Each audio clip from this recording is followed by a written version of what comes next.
একটা মানুষ যখন ভ্যান গাড়ি চালায় আমরা তাকে ডাকি এই ভ্যান গাড়িওয়ালা। একটা মানুষ যখন ট্রাক চালায় এই ট্রাকওয়ালা।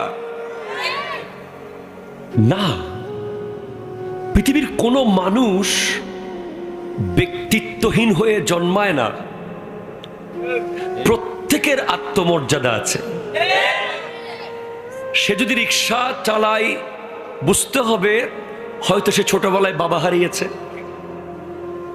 অথবা সে লেখাপড়া করার সুযোগ পায়নি, অথবা তার অ্যাবিলিটি ছিল না, অথবা তার ব্রেন অতটুকু কাজ করে নাই, সে লেখাপড়া থেকে চ্যুত হয়ে গেছে। কিন্তু সে রিক্সা শখে চালাচ্ছে না, সে পেটের দায়ে রিক্সা চালায়। ঠিক কিনা বলেন?